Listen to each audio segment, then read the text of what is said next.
going is a little out of the way, so you keep a sharp eye for that turn-off signpost. And after you make the turn, you go through Weed Patch. That's right, Weed Patch. Then comes Arvin, California. A typical western small town. Looks about the same now as it did before the war. Nice, normal bunch of folks. It was just before the Christmas mailing deadline, and the post office was the busiest spot in town. Just about everybody was sending a gift somewhere. To the young fellows from Arvin. All over the world now. Over in a corner, sorting out her share of the mail to be delivered, is Effie Mahan. Quite a lady, Effie. She's been hauling all kinds of mail in all kinds of weather for 16 years. Since the war, she loves to see the V-mail come in and honks her horn like a kid in a jalopy when she delivers any. Because Effie knows that mail from overseas is going to do double duty before she's finished with it. Effie got the idea more than a year ago over at the Red Cross while she and Mrs. Bonesteel were rolling bandages. She was relaying some of the news about the men overseas that she'd picked up from families on her route. And Mrs. Bonesteel said she knew her son in the South Pacific would like to hear about the other fellows from Arvin. Well, pretty soon all the news about men in uniform that Effie could collect was in a special issue of the town's weekly paper and mailed to every last man from Arvin. Effie got quite a kick out of the letters of appreciation that came in from those APOs. So she's hard at it again for a second year. There's more than mail traveling with Effie. There's a scratch pad and a pencil, so she can jot down everything that might be of interest to the men from Arvin, wherever they are. About passing the Rock Pile School, for instance, and seeing the youngsters at play during recess. And of the three mothers at her first stop, waiting for news from their sons. Mrs. Woods with 2 in the Marines and 1 in the Navy. Mrs. Stambaugh, mother of a gunner on a B-29 in India. And Mrs. Garrett, with a Navy son in the South Pacific. Plenty of news here for that special issue of the paper. There's more than people to be written about, like the new fields of Waiuli that most of the men have never seen. In 3 more years, this crop will be harvested for synthetic rubber. And Effie writes of the cotton fields along her route, and the ladies and the kids, and the old men doing the picking. She writes of the kids running to meet her for the mail that didn't come, just like she saw the men from Arvin do so long ago. And how the faces of Mr. and Mrs. Long light up when she bangs on the horn to announce mail from their 2 sons, somewhere in the ETO. A letter from either one of the Long boys means more news for reporter Effie. It's been a little tough on the Longs, running their farm without the boys, but the mail is a powerful tonic. At Martha Wilson's place, Effie sees that monthly get-together of the young wives whose husbands are away. Always a jackpot for Effie here, because the girls get together to exchange news of their men and snapshots from far-off places. And if Corporal Wilson of the 9th Air Force is looking, here's that youngest one you haven't seen. Later, these kids will be cared for by one mother, while the others go to Bakersfield for their 1 movie a month. Civilian-style rotation. Down the road a bit, Mrs. Lister is waiting with a package for her son in the Pacific. And Johanna McBride isn't forgetting her Navy brother. And down at the camp where the Mexican nationals come in to help the Americans harvest the crops, there's quite a bit of mail addressed to Americans overseas. Like the husband of Ramona Martinez, who sent her his Purple Heart from a hospital in England. Effie writes that her sale of war stamps and bonds is very good here. And in her report to the men from Arvin, Effie tells of the solid truckloads of people leaving the DeGiorgio packing plant in the morning, heading for the vineyards. Women mostly, and men brought in from Mexico. Some of the grapes are already picked and are drying in papers on the ground. Just about everybody works in the vineyards at the peak of the crop. Eleanor Sue Jones is a college girl, a little proud of the dust and sweat of the vineyards. Henrietta Culture is another one of the many volunteers from the AWBS, with a sister in the Red Cross in Italy. It's a 9-hour day for the gals, 6 days a week, and the entire crop goes to the Army. The raisins, Joe, not the ladies. In the big DeGiorgio packing house, The women are supervised by Mrs. Dolly Workman, who often gives Effie news about her two brothers in the Marines and the one in the Navy. And Effie has a woman's pride about her friend Mrs. Bryant, who stayed on the job the day she learned that one of her boys was lost in Africa. Rex Davis is a quiet young fellow, discharged from the Navy with a Purple Heart and a Presidential Unit citation. And his co-workers don't even know he's ever been in uniform. Collecting the news and jotting down her impressions while she delivers the mail makes a pretty long day for Effie, but she loves it. She tells the men of the milo maize crop, good heavy feed, and the sight of Bear Mountain from the highway, and the huge crop of potatoes stored in the new warehouses built this year, and the new bank that finally made Arvin feel like a city. Finally, Effie goes to the little plant of the weekly paper, the Arvin Tiller, and turns over all her news to the publisher, printer, business manager, editor, and linotype operator, Mr. Reed. And in a couple of days, a special issue is coming off the press, ready to be mailed all over the world to men who want to know every last thing there is to know about their hometown and their people and their pals who are fighting on other fronts. Effie has a little thought for the men away from home. She realizes that a letter from home can mean everything to them, but she wishes they could see the faces of the mothers, the wives, the fathers, the youngsters, when a letter reaches home from a man overseas. It's enough to put a lump in your throat, even after you've been delivering good news and bad for 16 years. Well, that's the story of the lady from Arvin. Nice going, Effie.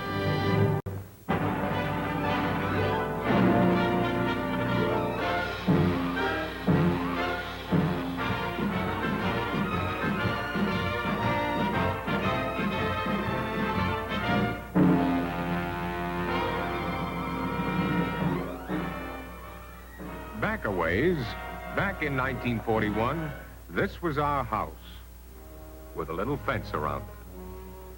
A fence keeps out some things, but it doesn't keep out sparks. Our neighbor's house was burning down. We had a garden hose. Now, we could have sat down and figured out exactly to the penny what our garden hose was worth, precisely how much the nozzle cost us. But our house was in danger, so we lent that hose. Our garden hose was Lend-Lease.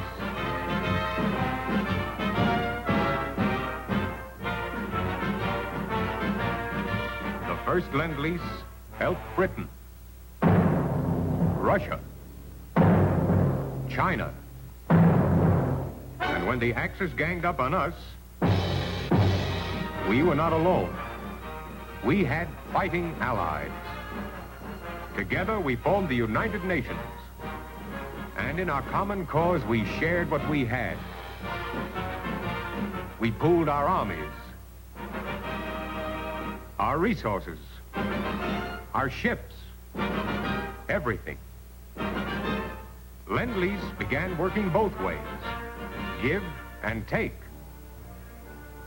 Japs threatening our west coast. Japs threatening the canal. Britain rushed us the AA guns and the barrage balloons we needed. Nazi submarines off our eastern seaports. Torpedoing, shelling, sinking. Britain sent us corvettes and trawlers. Hitler driving toward Moscow. American and British Lend-Lease planes and tanks helped stop him in his tracks. Rommel breaking through to Suez. American Lend-Lease helped plug the gap. Lend-Lease helped block the enemy while we gained time. Time to build ships. Time to build factories. Time to build our fighting forces. Time to move them overseas. The United States hurried men to the Southwest Pacific. And through reverse Lend-Lease, Australia and New Zealand furnished them with clothes, shoes, hospitals, food. We sent our allies what they lacked: tools, machinery, seas. The United States shipped men to Great Britain to join in the building of tremendous Allied invasion armies. Britain furnished us with airfields, hospitals, bombs, Spitfires. We sent every weapon we could spare as fast as we could to Russia. And the Russians furnished us with dead German soldiers. Everything we could get there, we did our best to get to China. And the Chinese armies furnished us dead Japs.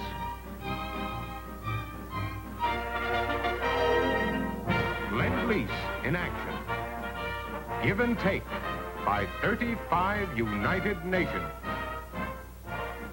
Together, we put it on the line.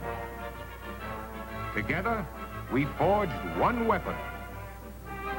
Who made the parts, how much the parts cost, isn't the point. The point is, we are attacking. This bomb will be paid for by the Nazis and the Japs. The price they will pay is unconditional surrender.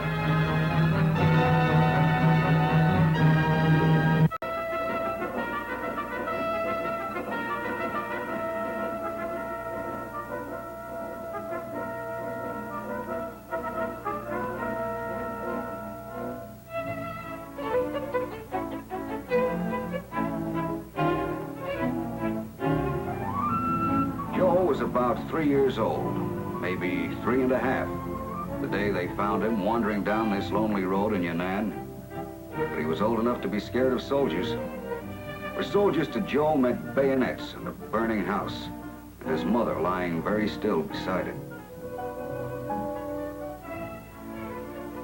No, at first Joe didn't see the difference between Jap uniforms and ours. But the old farmer who reminded him of his grandfather knew the difference. Somehow, when the GIs from the nearby 14th Air Force Bomber Base began talking to Joe, and finally scooped him up and put him in their chariot, which they called a Jeep, he began to understand, too. These soldiers were friends.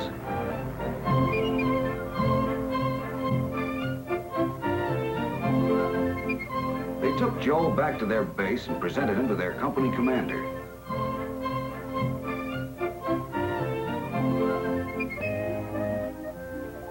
The interview was pretty frightening. A lot of talk about something called a TO and whether there was room for Joe in it. Finally, the captain said there was always room for a good man. Everybody seemed pretty happy, all except Joe. Was it good or bad to get in a TO? Joe decided it was good, for he found himself with a couple of hundred fathers taking turns knocking themselves out over him. Then he found himself decked out in some extra fancy issue, getting a special assignment from the company commander. And it was a pretty important assignment, as anyone could see. The first sergeant sat here. Right next to him sat his assistant, Joe, called Tiger because he was fierce. Yeah, that's how the story of Tiger Joe began. And Joe, like all the kids adopted by GIs the world over, became just about the most important man in the company. They had given Joe a home, but at the same time, he had succeeded in bringing their home a couple of thousand miles nearer. There's something about teaching a 3-year-old how to use a knife and fork that can remind a man of more good things than all the movies and magazines in the world.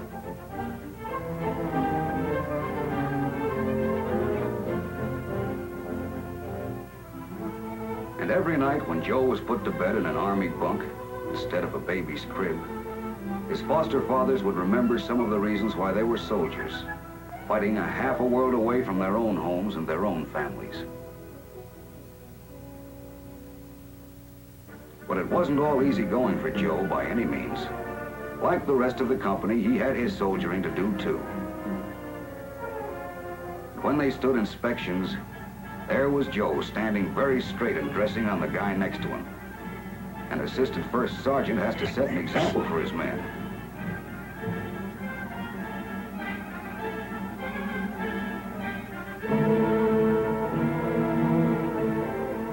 No matter how hard the CO inspected, somehow Joe never got a gig.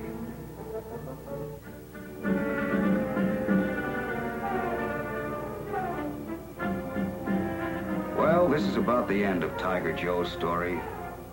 Maybe it isn't a very important story. Then again, maybe it is. Because maybe Tiger Joe is one of the reasons we're fighting this war.